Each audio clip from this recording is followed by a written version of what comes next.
आइए बच्चों, question number 34। Vector 3D से कनेक्टेड बहुत प्यारा सा क्वेश्चन है।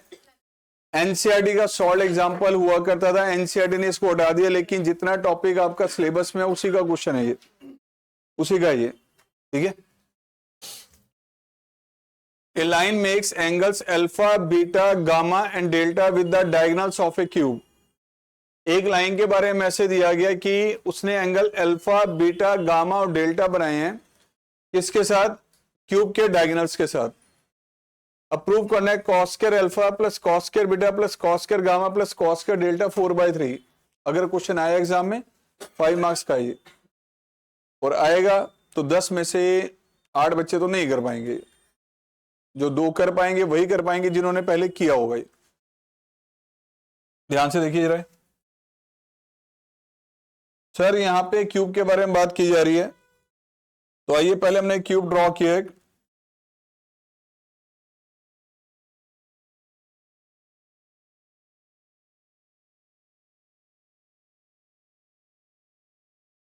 लो बेटा जी, ये आपके पास आ जाएगा क्यूब।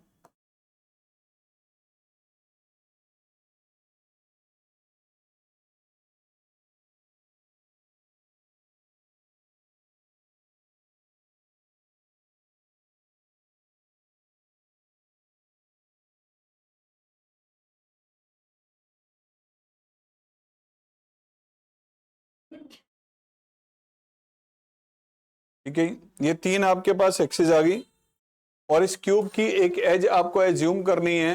वो आप A B C X Y Z 1 2 3 कुछ भी ले सकते हैं, आंसर इसका सबसे आएगा। तो एक सिंपल वैल्यू इसकी हम कंसीडर कर रहे हैं। सर ये आपका पॉइंट है ओरिजिन 0,0,0।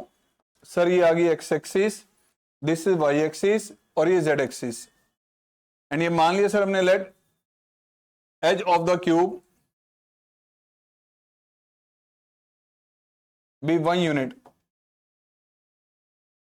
अब 1 2 3 कुछ भी लो, आंसर सबसे आएगा। सर अब ध्यान से देखें, यहां से आपने ओरिजिन से स्टार्ट किया और इस पॉइंट तक आए, यहां से लेके यहां तक का डिस्टेंस 1 है, तो इस पॉइंट के कोऑर्डिनेट क्या होंगे? 1,0,0। ओरिजिन से स्टार्ट किया सर, वाई एक्सिस के लॉन्ग इस पॉइंट तक आ गए हम, तो इस पॉइंट के कोऑर्डिनेट सर 0,1,0। यहां से स्टार्ट किया ओरिजिन से और इस पॉइंट तक आ गए हम, इसके कोऑर्डिनेट सर 0,0,1। फिर प्यारे बच्चों यहां से स्टार्ट किया, यहां पे आए पहले एक ही तरफ, फिर यहां से हम यहां तक मूव करके स्टॉप कर दिया हमने, तो ये पॉइंट आ गया सर 1,1,0। पहले x के अलोंग चले हम 1, फिर y के अलोंग, तो ये पॉइंट 1 1 और 0। यहां से आप x के अलोंग चले, उसके बाद z के अलोंग गए, तो ये पॉइंट बन गया आपका सर 1,0,1। ओरिजिन से स्टार्ट किया, पहले b तक आए, उसके बाद यहां तक गए हम लोग f तक, तो ये पॉइंट आ गया सर आपका 0,1,1। एंड लास्ट ये वाला पॉइंट बेटा जो स्पेस के अंदर है, यहां से x के लॉन्ग, फिर y के लॉन्ग, फिर z के लॉन्ग, तो ये पॉइंट आ गया आपका 1,1,1। इस क्यूब के हर कॉर्नर पॉइंट्स आपके सामने आ चुके हैं। अब इसमें डायगोनल जरा ध्यान से देखें कौन कौन से बन रहे हैं। सर एक D से लेके C तक का डायगोनल बनेगा, एक सर B से लेके E तक का डायगोनल बनेगा, एक A से लेके सर F तक का डायगोनल बनेगा, और एक ओरिजिन से लेके सर G तक का डायगोनल होगा। ये 4 डायगोनल है इसके, और एक लाइन ने चारों डायगोनल के साथ एंगल क्या बनाया बेटा? अल्फा, बीटा, गामा और डेल्टा। उस लाइन के बारे में कोई मैसेज नहीं दिया, वो लाइन किससे पास कर रही है, उसके डायरेक्शन दे चुके हैं, कुछ नहीं बताया। तो हम यहां पे सबसे पहले आपको ये पता चाहिए एंगल बिटवीन 2 लाइंस। आप लोगों ने स्टडी किया हुआ, एंगल बिटवीन 2 लाइंस कभी भी निकालना तो उन दोनों लाइंस के डीआर्स आपको चाहिए होते हैं। अगर मान लो कि एक लाइन आपके पास L1 है, उसके डीआर्स हैं सपोज A1:B1:C1, दूसरी लाइन है L2 जिसके डीआर सर A2:B2:C2 है। मुझे इन दोनों लाइंस के बीच में एंगल निकालना हो तो हम क्या यूज करते हैं sir? cos theta is equal to A1A2 plus B1B2 plus C1C2 mod में divided by sir root of a1 square plus b1 square plus c1 square and root of a2 square plus b2 square plus c2 square. दो lines के sir अगर हमें डीआर्स दे रखे हैं तो उनके बीच में एंगल ऐसे कैलकुलेट किया जाता है। अब एक लाइन के बारे में मैसेज दे रहा है कि सर एक लाइन के डीआर्स आपको नहीं दे रखे, क्वेश्चन में क्या है, उस लाइन ने इसके चारों डायगोनल के साथ एंगल क्या बनाया, अल्फा बीटा गामा और डेल्टा। तो चलो पहले इसके डायगोनल्स हम नोटिस करें सर, इसके डायगोनल्स क्या हैं, कौन कौन से डायगोनल्स हैं इसके। सर डायगोनल्स आपके पास हैं, पहला डायगोनल हमने यहां पे लिए बेटा डी से लेके सी तक डीसी, दूसरा डायगोनल लिया सर हमने बी से लेके ई तक, तीसरा डायगोनल आ गया बेटा ए से लेके एफ तक, और लास्ट आ गया सर ओ से लेके जी तक। अब इन चारों के डी आर हम देखें, direction ratio of sir DC, D Rs of BE, sir D Rs of AF and D Rs of OG, ये चार डायगोनल्स हैं। लाइन के ऊपर दो पॉइंट दे रखे हैं तो उसके डी आर्स हम निकाल सकते हैं, x2 minus x1 ratio y2 minus y1 ratio z2 minus z1। Notice कीजिए सर डीसी के डी आर्स निकालने के लिए सर एक डी पॉइंट भी दी है और सी पॉइंट भी दी है, क्या होंगे इसके D Rs, sir x2 minus x1 यानी 1 minus 0 ratio 1 minus 0 ratio 0 minus 1, यानी सर डी आर्स क्या आ गया सर इसके 1 रेशियो माइनस 1। उसी तरह से सर बीई के डी आर्स, जो डायगोनल बीई है आपके पास, सर बी पॉइंट ये रहा, ई पॉइंट ये रहा, इसके अगर हम डी आर्स निकालें तो क्या आएंगे सर 1 माइनस 0 0 माइनस 1 1 माइनस 0, तो सर 1 रेशियो माइनस 1 रेशियो 1। ऐसे ए एफ के डी आर्स निकालें सर ए से लेके एफ तक, तो सर ये हमारे पास क्या आ जाएगा 1 माइनस 0 0 माइनस 1 0 माइनस 1। किसी पॉइंट को x1 y1 z1, किसी को भी x2 y2 z2 ले सकते हो आप। तो डी आर्स आपके आगे sir 1 ratio minus 1 ratio minus 1, और ओजी के डी आर्स आगे सर 1 माइनस 0 1 माइनस 0 1 माइनस 0, यानी सर 1:1:1, ये डी आर्स आगे। अब एक लाइन जिसके बारे में कोई मैसेज नहीं दिया, उस लाइन ने इन चारों के साथ कितना एंगल बनाया सर, अल्फा बीटा गामा और डेल्टा। तो चलो प्यारे बच्चों आगे इसकी वर्किंग करें हम। वो लाइन उसको हमने एज्यूम कर लिया sir, let D Rs of line be A ratio B ratio C. Sir line के डी आर्स हमने ये मान लिया sir A ratio B ratio C, कौन सी लाइन के D Rs, which makes angles alpha beta gamma and delta, इसके साथ विद इसी ऑर्डर में ले लो sir DC BE AF and OG. तो यार एक लाइन के D Rs A B C हैं और एक के डी आर्स है ये, इस लाइन ने इसके साथ एंगल क्या बनाया सर अल्फा। तो सर कॉस अल्फा की वैल्यू क्या होगी फिर, ये A1 B1 C1 है, ये A2 B2 C2 है, तो इसका डॉट इसके साथ लिया आपने, ये आगे sir A plus B minus C mod में divided by sir 1 square plus 1 square and minus 1 का स्क्वायर अंडर द रूट, यानी √3 and sir root of A square plus B square plus C square. ये आपको sir cos alpha की value मिल गई।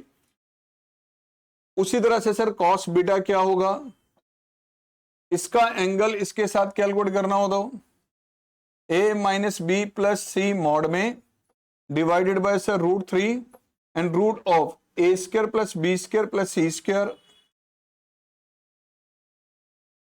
Similarly sir इसका angle इसके साथ कैलकुलेट किया cos gamma A minus B minus C mod में divided by √3 and root of A square plus B square plus C square. And last cos delta की value A plus B plus C mod में divided by √3 and root of A square plus B square plus C square. Sir लो चारों की value आ गई। अब इन चारों को use करते आपने प्रूफ क्या करना था, और उस पर वर्किंग करें आगे। आपने प्रूफ करना था सर अब यहां पे cos square alpha plus cos square beta plus cos square gamma and cos square delta, इसकी वैल्यू प्रूव करनी है सर आपने 4/3। आइए लेफ्ट हैंड साइड लें, cos square alpha plus cos square beta plus cos square gamma plus cos square delta. ये बड़ा cos alpha की value a plus B minus C, इसका स्क्वायर किया तो बड़ा मॉड की जरूरत नहीं है क्योंकि स्क्वायर हमेशा पॉजिटिव आता है। 3 time A square plus B square plus C square. ऐसे सर यहां पे a minus B plus C square of this over 3 times A square plus B square plus C square. This is a minus B minus C divided by 3 times a square plus b square plus c square, and the last is a plus b plus c over 3 times a square plus b square plus c square।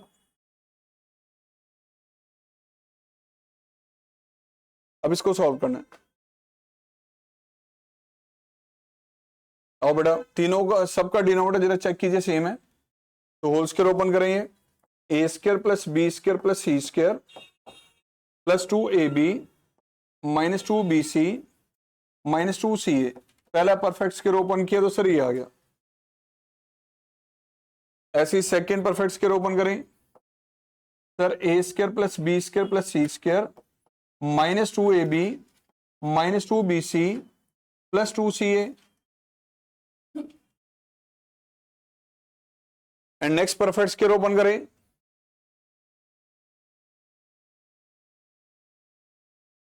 Sir अगला perfect square open किया आपने, this one A square plus B square plus C square minus 2ab plus 2bc minus 2ca, and the last one is A square plus B square plus C square plus 2ab plus 2bc plus 2ca whole over denominator में चले sir 3 time A square plus B square plus C square. अब notice कीजिए कौन कौन सी terms cancel out हो रही हैं।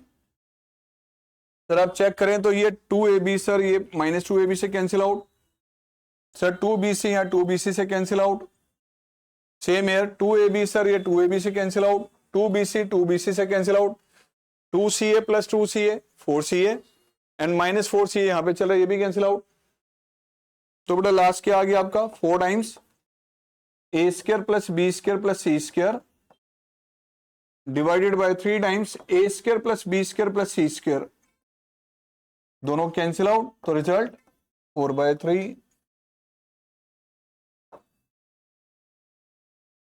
Most important question ध्यान रखना, इसका खुद से कर रखा होगा तो एग्जाम में हो पाएगा, अगर आ गया नहीं कर रखा होगा इस पे वर्किंग सोचे एग्जाम में डायरेक्ट आ जाए हो जाए तो नहीं होगा। एक तो क्वेश्चन ये है। अच्छा एक क्वेश्चन है हमारे पास और बनता है इससे कनेक्टेड, वो भी बता दूं। कितने डायगोनल थे यहां? 4 डायगोनल। आपको क्वेश्चन थोड़ा सा इसे सिंपल बना के दे सकता है, क्या?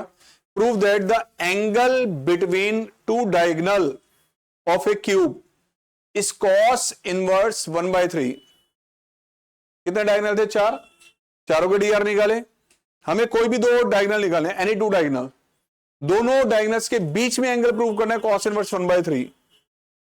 एक के डीआर निकाल लिया आपने, दूसरे के डीआर निकाले, उन दोनों को यूज करके cos theta is equal to a1 a2 plus b1 b2 plus c1 c2 divided by root a1 square plus b1 square plus c1 square root a2 square plus b2 square plus c2 square, वो लगा देना है, direct वहां से cos inverse angle मिल जाएगा। वो भी exam में क्वेश्चन आ सकता है, ध्यान रखना।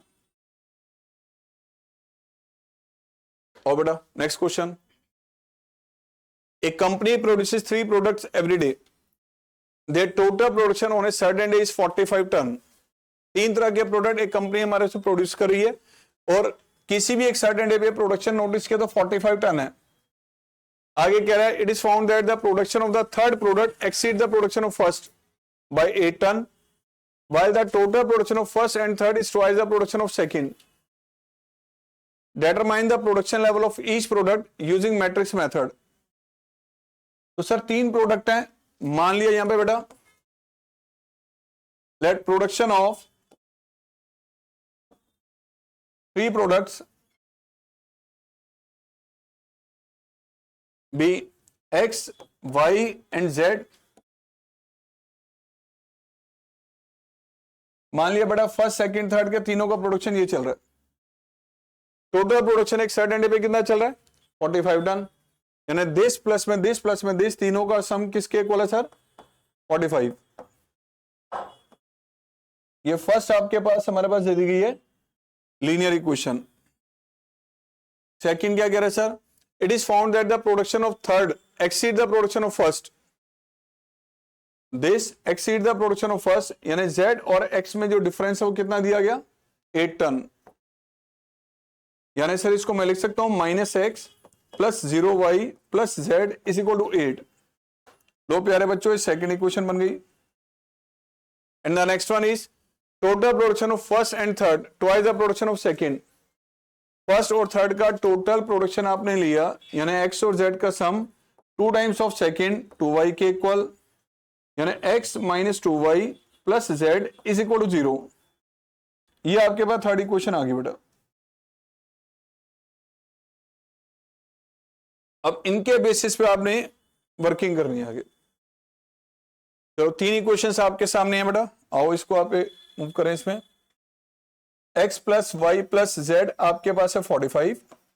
Second equation -x plus 0y plus Z is equal to 8 and the next equation x minus 2y plus z is equal to 0। Sir matrix form में इसको एक्सप्लेन करके लिखा 1 1 and 1 -1 0 1 1 minus 2 1। This is x y और z। प्यारे बच्चों right side आ गया आपका 45 8 and 0, right. इसको मान लिया सर आपने a, इसे x और इसे b, तो a इंटू एक्स किसके इक्वल आ गया, यहां से x किसके इक्वल होगा बेटा। इस स्टेप को करने से पहले इस मैट्रिक्स का डिटर्मिनेंट चेक करना जरूरी है कि इसका इनवर्स एग्जिस्ट कर रहा है या नहीं। उससे पहले इनवर्स से मल्टीप्लाई मत कर देना, ठीक है। तो सर ए मैट्रिक्स हमें पता है, यहां पर ये चल रही है बेटा 1 1 and 1 -1 0 1 and 1 -2 and 1। प्यारे बच्चों इसका इनवर्स निकाले बेटा।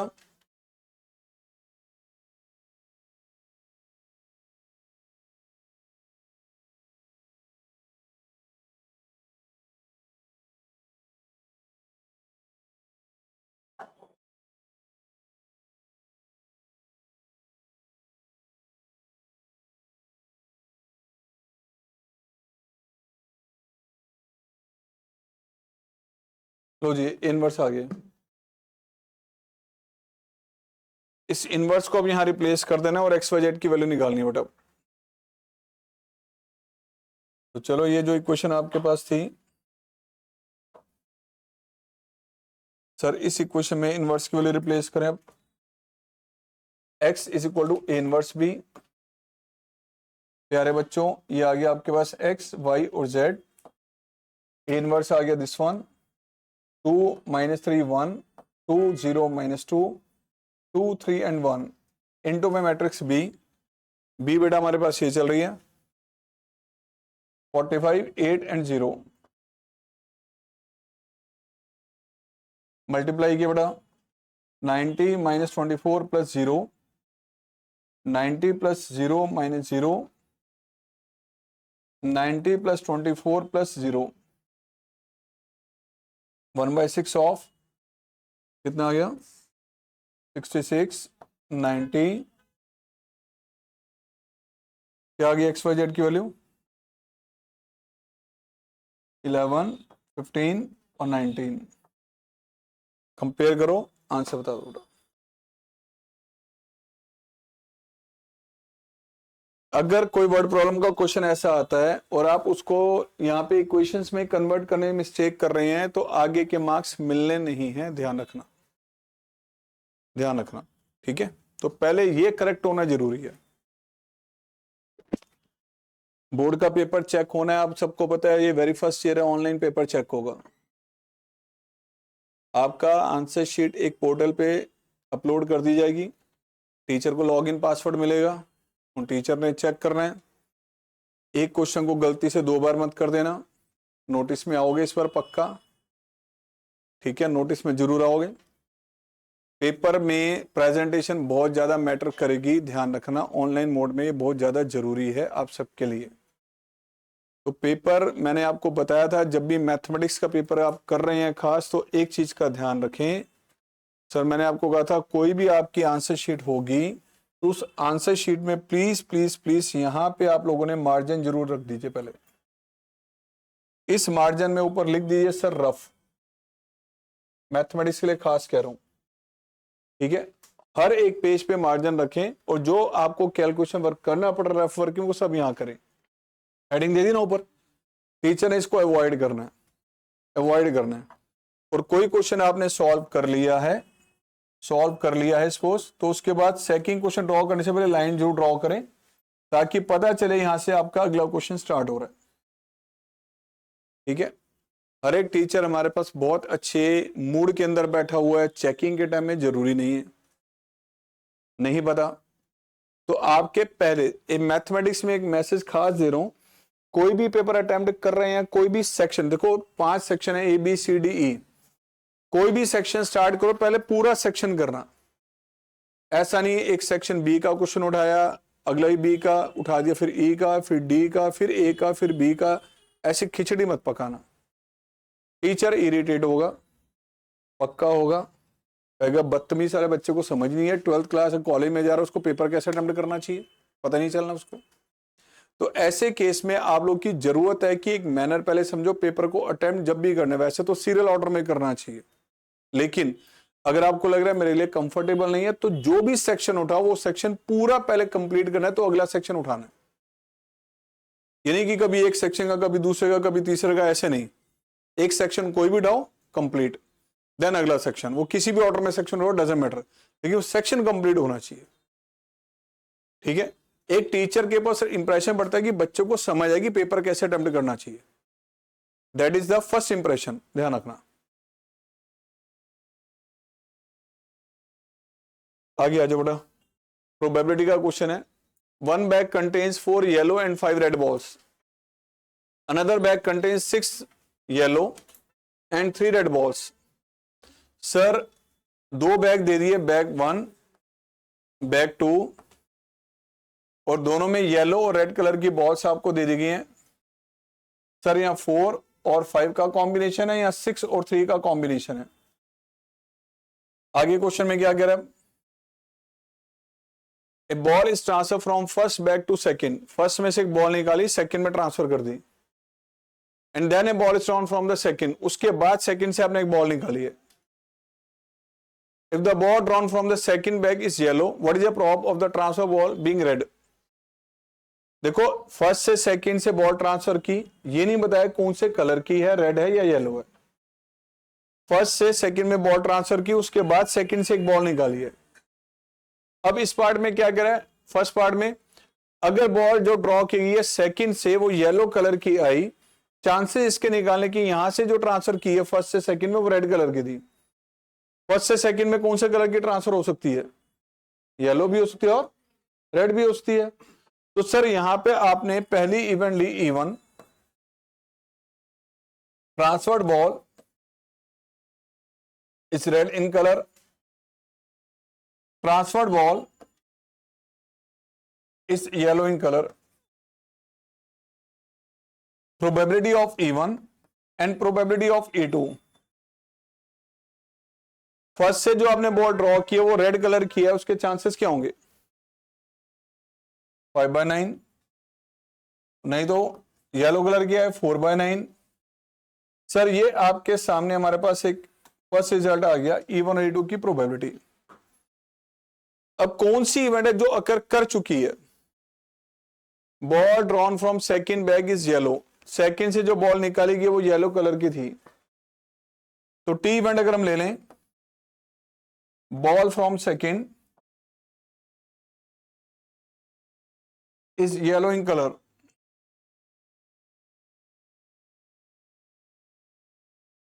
अब चांसेस किसके निकालने, ट्रांसफर बॉल कौन सी थी, रेड। तो पहले पार्ट के अकॉर्डिंग वेरी फर्स्ट पार्ट जो हमें करना है, प्रोबेबिलिटी निकालनी है सर इवन की जब टी अकर कर चुका है।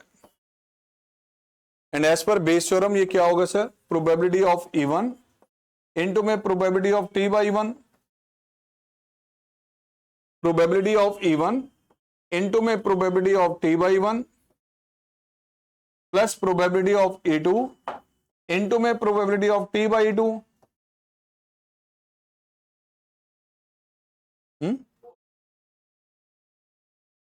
Sorry second bag. तो सर इवन के चांसेस बताओ क्या थे हमारे, 5/9, इवन के चांसेस है 5/9 एंड टी बाई इवन का मतलब क्या है कि इवन अकर कर चुका है, यानी कि सर फर्स्ट से सेकंड में जो बॉल ट्रांसफर की वो कौन से कलर की थी, रेड कलर की। यहां से रेड कलर की बॉल ट्रांसफर हुई है तो रेड कलर की इसमें एक इंक्रीज कर जाएगी, यानी ये 6 और 4 का कॉम्बिनेशन हो जाएगा। जब इवन अकर हुआ तो ये 4 बॉल्स हो गई। चांसेस जब टी के निकालने की हम ड्रॉ करें और यहां से सेकंड से कौन से कलर की है, येलो कलर की, येलो कलर के आने के चांसेस क्या होंगे, 6/10, सेम वैल्यू नीचे बेटा 5/9 इंटू 6/10, या ट्रांसफर कलर की बॉल कौन से कलर की थी, येलो, येलो उसके चांसेस 4/9। सर यहां से आपके पास जो है टी बाई ई टू निकालना है, टी बाई टू का मतलब यहां से जो ट्रांसफर की गई वो येलो कलर की बॉल थी, येलो कलर की इसमें ऐड हो जाएगी, टोटल कितनी हो जाएंगी 7 और 3। अब चांसेस ठीक है कि यहां से येलो ही आए 7/, तो सर कितना आ गया 30/30 प्लस 30/58, द रिजल्ट 15/29। सेकंड कह रहे find the probability that the ball drawn is yellow, किसके चांसेस निकालने, बॉल ड्रॉन इज येलो, कौन सी बॉल निकाली गई थी सर, जो सेकंड से बॉल निकाली जा रही है वो येलो कलर की है, इसके चांसेस निकालने। और एक बताओ टी इवेंट कौन सी थी हमारे पास, ball from second is yellow. तो सेकंड पार्ट जो आपसे कह रहा है सर येलो कलर की बॉल है सेकंड में से, इसके चांसेस निकालने, और ये हम निकाल चुके हैं, ये डिनोमिनेटर में वही है बेटा। भाई सेकंड से येलो आएगी, ये किस पे डिपेंड कर रहा है कि फर्स्ट से सेकंड में कौन सी ट्रांसफर हुई, पहला ये कि सर रेड ट्रांसफर हुई, उसके बाद येलो कलर की बॉल आई, या येलो कलर की ट्रांसफर हुई एंड उसके बाद येलो कलर की आपने निकाली सेकंड में से। ये क्या बता रहा है सर, ट्रांसफर कौन सी की गई है, रेड कलर की। सर फर्स्ट से रेड कलर की बॉल ट्रांसफर, उसके चांसेस क्या है, एंड उसके बाद आपने रेड निकाली है, दैट इज 6/10 या 4/9 एंड कितना आ गया 30 एंड दिस 58/90 यानी 29/45।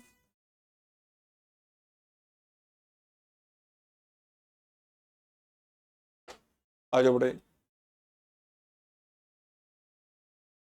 रिलेशन फंक्शन से कनेक्टेड क्वेश्चन आपका केस स्टडी का आ गया। Akanksha visited the exhibition along with her family. The exhibition had a huge swing which attracted many children. अभी 3-4 दिन पहले हुआ ना केस सूरज कुंड में, गिर गया, कई लोग इंजर्ड हुए, 1-2 की तो डेथ भी होगी मेरे ख्याल से, पता है लोग, हाँ नहीं पता, ऐसे ही, ये भी नहीं था, वो कौन सा था, अभी 3 दिन पहले की नहीं है, 3-4 दिन पहले की, सूरज कुंड, फरीदाबाद, सोना रोड, घूम के आई हूं, आइए इधर। आगे क्या कह रहे बेटा, Akanksha found that the swing trace the path of a parabola given by this. जो स्विंग बेटा हमारे पास ये मूव कर रहा है वो इस कर्व के अलोंग मूव कर रहा है। Answer the following question. First दिया गया F from R to R be defined by F X is equal to X square, check bijectivity of the function. Sir first part में आपको दिया गया है function from R to R F X is equal to X square, इसकी bijectivity को check करना है। आओ पहले इंजेक्टिविटी नोटिस करो बेटा। इंजेक्टिविटी के लिए बेटा ए और बी दो रियल नंबर्स आपने लिए और एफ ऑफ बी को इक्वेट किया। It mean sir A square किसके इक्वल, यहां से रिजल्ट क्या आ रहा है, ए इज इक्वल टू, क्या ये दोनों कंडीशन हमारे पास यहां पे वैलिड है क्वेश्चन में? यस बेटा, क्योंकि यहां पे रियल नंबर का सेट दिया है, ए बी के इक्वल भी हो सकता है, ए माइनस बी के इक्वल भी। So function is many one, one नहीं है प्यारे बच्चों। अब इंजेक्टिविटी के बाद सर्जेक्टिविटी को नोटिस करें इसकी। सर्जेक्टिविटी के लिए सर आपको डोमेन भी पता है, कोडोमेन भी पता है, आपने रेंज निकालनी है और चेक करना है रेंज कोडोमेन के इक्वल है या नहीं। फंक्शन आपको क्या दिया गया, क्योंकि आर टू आर है, फॉर एवरी रियल नंबर आप कोई भी वैल्यू यूज करें सर एक्स स्क्वायर की वैल्यू हमेशा आएगी positive, and this is Y, Y की वैल्यू 0 से ग्रेटर। सर 0 से लेके कहां तक, infinity. This is the range. Sir ये रेंज है, क्या ये कोडोमेन के इक्वल है? नहीं, ये कोडोमेन के इक्वल नहीं है, तो ना तो फंक्शन 1 1 है और ना ही फंक्शन ऑन टू है, neither injective nor surjective. Second part में कह रहे सर एफ है from N to N defined by this, function तो सेम है लेकिन आपको यहां आर और आर, ये जो डोमेन और कोडोमेन है ये आपको बदल के दे दिया गया। सर यहां पे ये कौन सा सेट बदल के दे दिया आपको, एन। ये भी कौन सा सेट बदल के दे दिया बेटा। अब एफ ओ बी को इक्वेट करने पे सर ए आ रहा है प्लस माइनस बी। अगर मैं सेकेंड पार्ट की कैलकुलेशन करता हूं बेटा, सेम मेथड से सेकेंड पार्ट की कैलकुलेशन करें अगर हम, तो रिजल्ट तो आपके पास सही रहेगा, लेकिन यहां पे आपको पता है ए बी के इक्वल होगा, ए माइनस बी के इक्वल नहीं होगा, क्योंकि ए और बी दोनों क्या लिया गया यहां पे, नेचुरल नंबर्स हैं। तो सर ये कंडीशन तो पॉसिबल नहीं है, कंडीशन सिर्फ ये पॉसिबल है। फंक्शन क्या होगा, इंजेक्टिव। सर्जेक्टिविटी को चेक करने के लिए, सर्जेक्टिविटी को चेक करने के लिए बेटा y आपको दिया गया X square and function from define किया गया N to N, N to N दिया हुआ, कहां एन टू आर है, ओ सॉरी इंजेक्टिविटी थी बस, गुड, समय बच गया आपका, समय बच गया। Third from N to R defined what is the range of this. अगर ये आपके पास थर्ड पार्ट ध्यान से देखना सर, एन टू आर अगर आपको दिया गया है तो प्यारे बच्चों आपसे पूछा गया इसकी रेंज। हाँ जी रेंज बताओ। आर पॉजिटिव नहीं होगा, आर डोमेन रेंज का मतलब क्या होता है, एक्स की वैल्यूज रिप्लेस करने पे वाई की वैल्यूज क्या निकल कर आएंगी। सर एक्स क्या रख रहे हैं आप, नेचुरल नंबर्स, एक्स तो डेसिमल में रख ही नहीं रहे, एक्स तो नेचुरल नंबर रख रहे हैं हम। 1 रखा तो वाई की वैल्यू 2 रखने पे क्या 1 और 4 के बीच की क्या वाई की कोई वैल्यू आएगी, आ ही नहीं सकती, आ ही नहीं सकती। अब मैंने यहां पे 3 रिप्लेस किया तो रिजल्ट क्या आएगा, 4 रिप्लेस करने पे। तो बेसिकली अगर आप यहां पे देखें तो हमारे पास रेंज क्या आ रही है,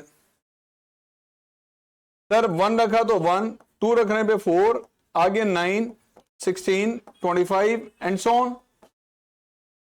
इसको मैं ऐसे एक्सप्लेन करके लिखूंगा बेटा कि यहां पर जो हमारे पास है इस सेट के अंदर जो वैल्यूज आ रही हैं उसको मैंने y से डिनोट कर दिया, एंड सर y किसके इक्वल है, एक्स स्क्वायर के इक्वल है, and what is x, x is a natural number.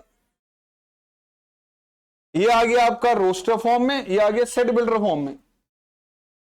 ठीक है, हम सारी वैल्यूज तो नहीं दिखा सकते, उन वैल्यूज को डिफाइन ऐसे करके लिख सकते हैं हम। तो ये आपके पास रेंज आ गई बेटा इसकी, ठीक है जी। आओ जी, last to last year board exam में क्वेश्चन आया था ये, लास्ट टू लास्ट ईयर, ये 2016 26 है ना, 24 में क्वेश्चन आया था ये। और बच्चों को एक स्टडी मटेरियल मैं लास्ट में देता हूं, जिसको मैं नाम अपनी तरफ से देता हूं, कुछ सिलेक्टेड चैप्टर के क्वेश्चन की, जो 10-12 दिन का ब्रेक मैथ्स का मिलता है, उसमें एक कंटेंट जिसको करना सबके लिए जरूरी है वो दिया, उसमें ये केस स्टडी डाला, बच्चों ने अटेम्प्ट किया, अगले दिन बोर्ड एग्जाम में था।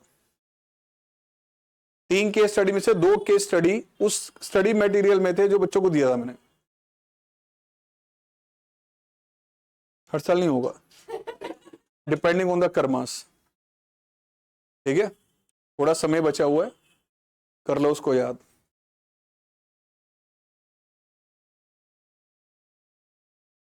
वो बच्चे याद करते थे।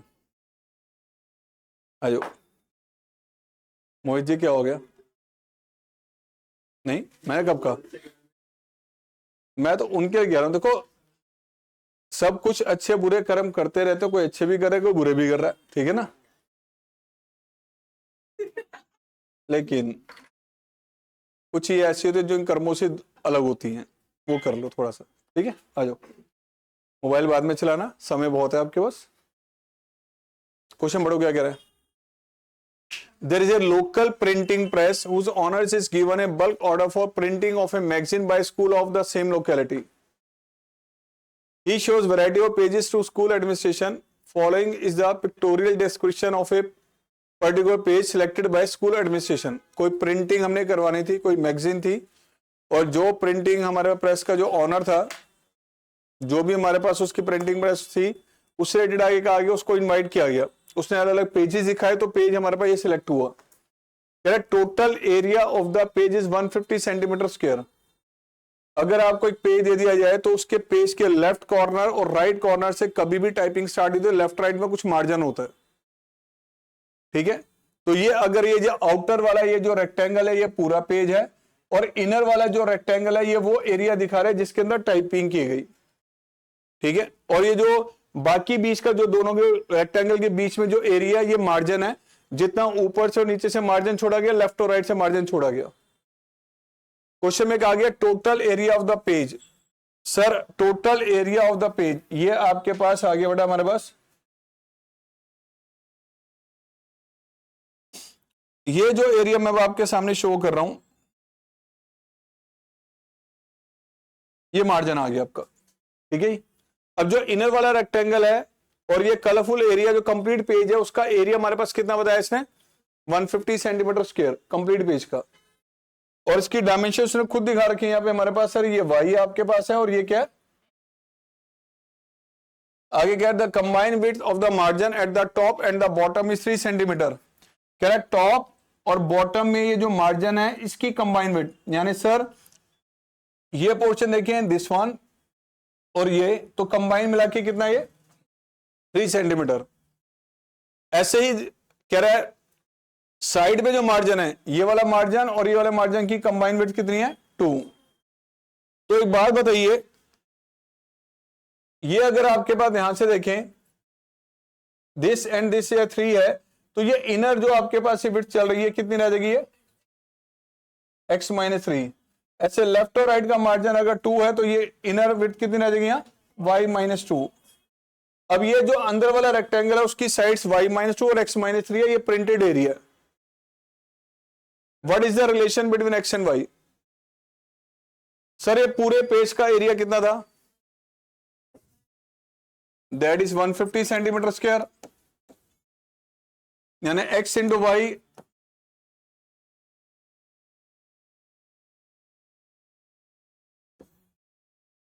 आगे क्वेश्चन में क्या है sir? What is the relation between X and Y? X और वाई में रिलेशन क्या बना सर? वो ये है। What is the area of printable region of the page in terms of x? ये अंदर वाला जो रेक्टेंगुलर प्रिंटेड एरिया है इसको आपने एक्स में एक्सप्लेन करके लिखना है। तो प्रिंटेड प्रिंटेड एरिया हमारे पास क्या होगा सर, इसको मैं ए से डिनोट कर रहा हूं, L इंटू बी, यानी सर ये आ गया आपके पास x माइनस 3 इंटू में, लेकिन ये x और y की टर्म में है, इसको पूरी तरह से x के टर्म में एक्सप्लेन करने के लिए कहा गया सेकंड पार्ट में। तो सर यहां से y को रिप्लेस करना है, तो यहां से y की वैल्यू लीजिए और यहां रिप्लेस कर लो, क्या आएगी y की value 150 by x minus 2। What should be the dimension of the page so that it has maximum area to be printed? अब ये डायमेंशन x और y निकालनी है पेज की क्या होंगी, सो दैट कि इसको मैक्सिमाइज कर सके हम, और इसको मैक्सिमाइज करें। सर एरिया आपके पास है ये x माइनस 3 150 माइनस 2x, और सर ये मल्टीप्लाई करते हैं इसको हम 150x minus 2x square minus 450 plus में 6x,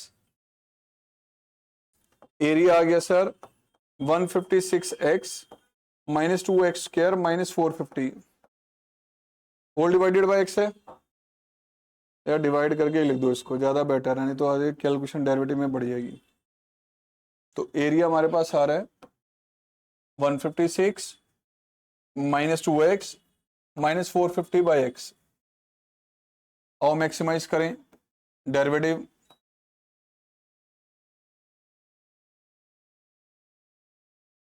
डेरिवेटिव को रखा 0,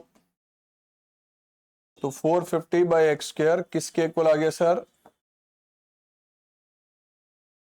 एक्स स्क्वायर किसके इक्वल आ गया, एक्स कितना आ जाएगा, प्लस माइनस मत लेना, साइड है, विड्थ है, नेगेटिव नहीं होगी।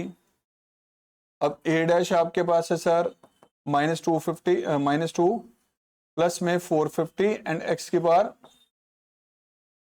सेकेंड डेरिवेटिव लिया बेटा माइनस 900 एक्स की पावर। प्यारे बच्चों second order derivative minus 900 by x cube, अगर एक्स की वैल्यू 15 हम यहां पे रिप्लेस करें तो एक्स की वैल्यू 15 यूज करने पे सर नेगेटिव आ रहा है पॉजिटिव, एरिया इज, अब एक्स की वैल्यू 15 पे एरिया मैक्सिमम था, तो सर एक काम कीजिए यहां पर सर एक्स की वैल्यू 15 यूज कर लीजिए और एरिया की वैल्यू निकाल लो, यहां भी रख सकते हो, वैसे तुम यहां पे भी रख सकते हैं हम, एक्स अगर 15 यहां पे यूज करें तो क्या आएगी एरिया की वैल्यू 156 30 15 रखा दो, कितना आ गया 96 आ गया, लो जी 96 सेंटीमीटर स्क्वायर, राइट।